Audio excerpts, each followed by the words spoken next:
100. That's for you, Pete Lentz, of the greatest sci-fi movies, man, as laid down by me, your boy C, the host. Most of the things right here on the Paprika Network, man. Just talking about sci-fi movies, man. I'm laying out one a day for the first 100 days of the year 2022, man. What I think of the 100 best sci-fi movies, man. We've just been chugging along since January 1st. And just keep it moving, man. Keep it moving. Yesterday, if you didn't get to tune in, we talked about number 30 on the list, Edge of Tomorrow. Just a fun movie that is, man. Bill Paxton just swinging for the fences every time you see him. Brendan Gleeson doing his thing. I think it's a great Tom Cruise performance. It's what finally got me on board with Emily Blunt as a character. She's gone on to more than prove herself as well. Still glad she's not Black Widow. But yeah, the Edge of Tomorrow is one of those ones that if you haven't seen it in a while, man, it's a great Saturday afternoon, but you've already got like all your chores and your cleaning done. And you're like, I got no plans, man. You can cue that joint up and just sit down on the couch and have fun with it. But today we're breaking into the 20s. Finally, we've broken into the 20s with number 29 on this list. It is Gravity, directed by Alfonso Cuarón, what got him an Oscar for this movie, if I remember correctly. Sandra Bullock, George Clooney, and that's the majority of your cast right there. Let's check out this tagline. Don't let go. Yeah, all right, I guess I'll give it like a B-, man. Dr. Ryan Stone, a brilliant medical engineer on her first shuttle mission, with veteran astronaut Matt Kowalski in command of his last flight before retiring. But on a seemingly routine spacewalk, disaster strikes. The shuttle is destroyed, leaving Stone and Kowalski completely alone, tethered to nothing but each other and spiraling out into the blackness of space.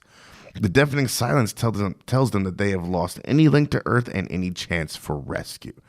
As fear turns into panic, every gulp of air eats away at what little oxygen is left. The only way home may be to go further out into the terrifying expanse of space. This movie is incredibly well directed by Alfonso Cuarón. Obviously, that first 20 minutes of this movie is a one take, a one shot. It is not actually. It's just a whole lot of clever editing they have going on here. But it is set up to appear like it is a one shot. This is wonderfully choreographed. This movie is choreographed well, if that's the word you want to use, man. Cuarón is between this and Birdman. I think he's really mastered the rhythm of movies between just his pacing and slick editing all throughout this joint. I think Sandra Bullock is amazing in this movie, and she it's pretty much a one-person movie once events happen, man, and Clooney's kind of in and out there. But it all rests on the shoulders of Sandra Bullock, and she absolutely nails it all throughout this joint. It's just always like once things get wild, it's just always something, right? If it's not the space debris that causes it, then it's this. If it's not this, then it's this. If it's not that, then it's the space debris, because it's already made its trajectory around the world. It's coming back again because it's caught up in the same kind of geosynchronous orbit as they are. It's her trying to get to save points.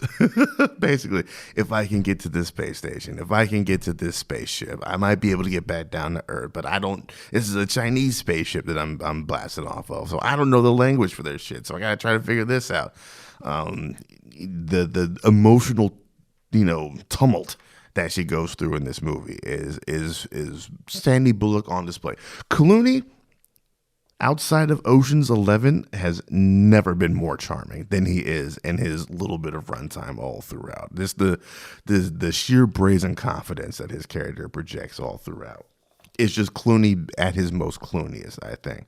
And yeah, I think this movie rests solely on Cuarón's ability to direct and Sandra Bullock's ability to really convey that sense of urgency all throughout, and they do it wonderfully. And this movie visually is absolutely stunning. There are some great one shots, or just like single frame shots. Like, I think is when she gets into like one of the shuttles or a space station or something like that, And at this point, she's just wiped, emotionally drained, physically drained, and she just curls up and goes to sleep. And she looks like just a baby floating in the womb. And it's just wonderfully framed shots like the umbilical cord and all.